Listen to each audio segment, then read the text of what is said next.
Lost Spring: Stories of Stolen Childhood. About the author, Anais Jung, 1944, was born in Rourkela and spent her childhood and adolescence in Hyderabad.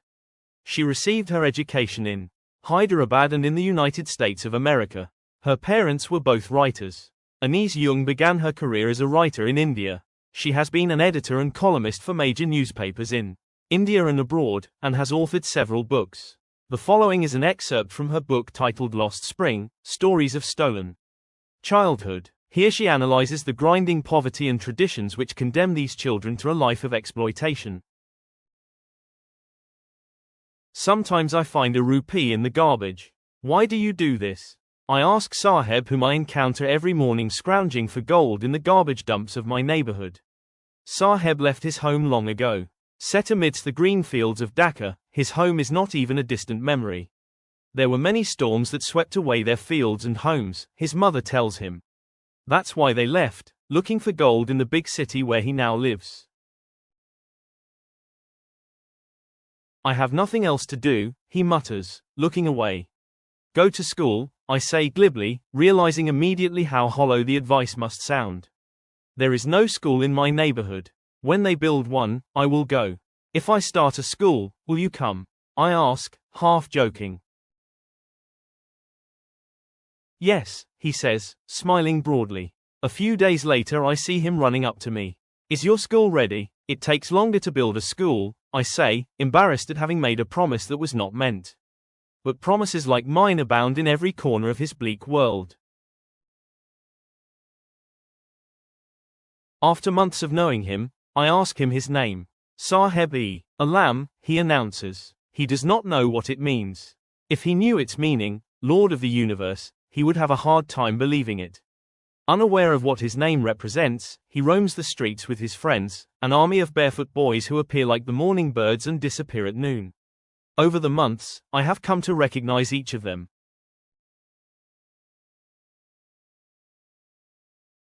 Why aren't you wearing chappals? I ask one. My mother did not bring him down from the shelf, he answers simply. Even if she did, he will throw him off, adds another who is wearing shoes that do not match. When I comment on it, he shuffles his feet and says nothing. I want shoes, says a third boy who has never owned a pair all his life. Traveling across the country, I have seen children walking barefoot, in cities, on village roads. It is not lack of money but a tradition to stay barefoot, is one explanation. I wonder if this is only an excuse to explain away a perpetual state of poverty. I remember a story a man from Udupi once told me. As a young boy he would go to school past an old temple, where his father was a priest. He would stop briefly at the temple and pray for a pair of shoes. 30 years later I visited his town and the temple, which was now drowned in an air of desolation. In the backyard, where lived the new priest, there were red and white plastic chairs. A young boy dressed in a grey uniform, wearing socks and shoes, arrived panting and threw his school bag on a folding bed. Looking at the boy, I remembered the prayer another boy had made to the goddess when he had finally got a pair of shoes, let me never lose them. The goddess had granted his prayer. Young boys like the son of the priest now wore shoes. But many others like the ragpickers in my neighborhood remained shoeless. My acquaintance with the barefoot ragpickers leads me to Simapuri, a place on the periphery of Delhi yet miles away from it, metaphorically. Those who live here are squatters who came from Bangladesh back in 1971. Saheb's family is among them. Simapuri was then a wilderness. It still is, but it is no longer empty. In structures of mud, with roofs of tin and tarpaulin, devoid of sewage, drainage or running water, live 10,000 ragpickers. They have lived here for more than 30 years without an identity, without permits but with ration cards that get the names on voters' lists and enable them to buy grain. Food is more important for survival than an identity. If at the end of the day we can feed our families and go to bed without an aching stomach, we would rather live here than in the fields that gave us no grain, say a group of women in tattered saris when I ask them why they left their beautiful land of green fields and rivers. Wherever they find food, they pitch their tents that become transit homes. Children grow up in them, becoming partners in survival. And survival in Simapuri means rag picking. Through the years, it has acquired the proportions of a fine art. Garbage to them is gold. It is their daily bread, a roof over their heads, even if it is a leaking roof. But for a child it is even more. I sometimes find a rupee, even a 10-rupee note, Saheb says, his eyes lighting up. When you can find a silver coin in a heap of garbage, you don't stop scrounging, for there is hope of finding more. It seems that for children, garbage has a meaning different from what it means to their parents. For the children it is wrapped in wonder, for the elders it is a means of survival. One winter morning I see Saheb standing by the fenced gate of the neighborhood club, watching two young men dressed in white, playing tennis. I like the game, he hums, content to watch it standing behind the fence. I go inside when no one is around, he admits. The gatekeeper lets me use the swing. Saheb too is wearing tennis shoes that look strange over his discolored shirt and shorts. Someone gave them to me, he says in the manner of an explanation. The fact that they are discarded shoes of some rich boy, who perhaps refused to wear them because of a hole in one of them, does not bother him. For one who has walked barefoot, even shoes with a hole is a dream come true. But the game he is watching so intently is out of his reach. This morning, Saheb is on his way to the milk booth. In his hand is a steel canister. I now work in a tea stall down the road, he says, pointing in the distance. I am paid 800 rupees and all my meals. Does he like the job? I ask. His face, I see, has lost the carefree look. The steel canister seems heavier than the plastic bag he would carry so lightly over his shoulder. The bag was his. The canister belongs to the man who owns the tea shop. Saheb is no longer his own master. I want to drive a car. Mukesh insists on being his own master. I will be a motor mechanic, he announces. Do you know anything about cars? I ask. I will learn to drive a car, he answers, looking straight into my eyes. His dream looms like a mirage amidst the dust of streets that fill his town Firozabad, famous for its bangles. Every other family in Firozabad is engaged in making bangles. It is the center of India's glass-blowing industry where families have spent generations working around furnaces, welding glass, making bangles for all the women in the land it seems. Mukesh's family is among them. None of them know that it is illegal for children like him to work in the glass furnaces with high temperatures, in dingy cells without air and light, that the law, if enforced, could get him and all those 20,000 children out of the hot furnaces where they slogged their daylight hours, often losing the brightness of their eyes. Mukesh's eyes beam as he volunteers to take me home, which he proudly says is being rebuilt. We walk down stinking lanes choked with garbage, past homes that remain hovels with crumbling walls, wobbly doors, no windows, crowded with families of humans and animals coexisting in a primeval state. He stops at the door of one such house, bangs a wobbly iron door with his foot, and pushes it open. We enter a half-built shack.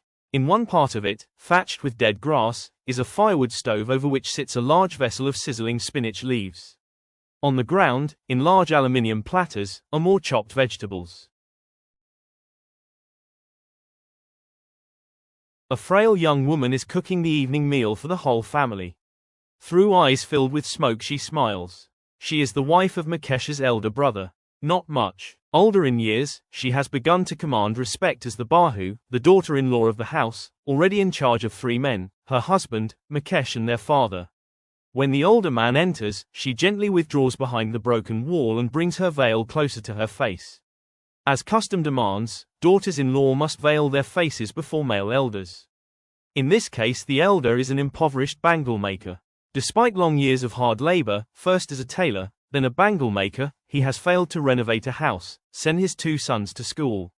All he has managed to do is teach them what he knows, the art of making bangles.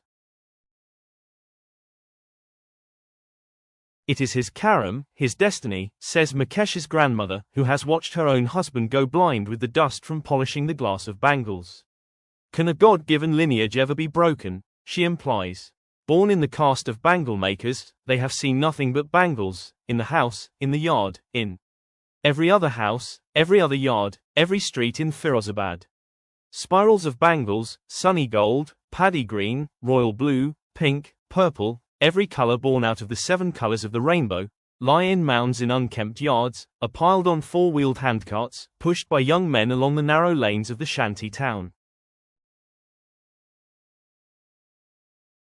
And in dark hutments, next to lines of flames of flickering oil lamps, sit boys and girls with their fathers and mothers, welding pieces of colored glass into circles of bangles. Their eyes are more adjusted to the dark than to the light outside. That is why they often end up losing their eyesight before they become adults. Savita, a young girl in a drab pink dress, sits alongside an elderly woman, soldering pieces of glass.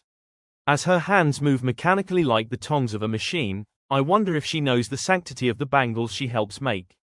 It symbolizes an Indian woman's suhag, auspiciousness in marriage. It will dawn on her suddenly one day when her head is draped with a red veil, her hands dyed red with henna, and red bangles rolled onto her wrists. She will then become a bride. Like the old woman beside her who became one many years ago. She still has bangles on her wrist, but no light in her eyes.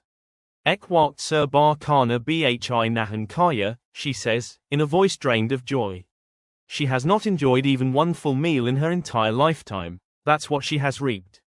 Her husband, an old man with a flowing beard, says, I know nothing except bangles.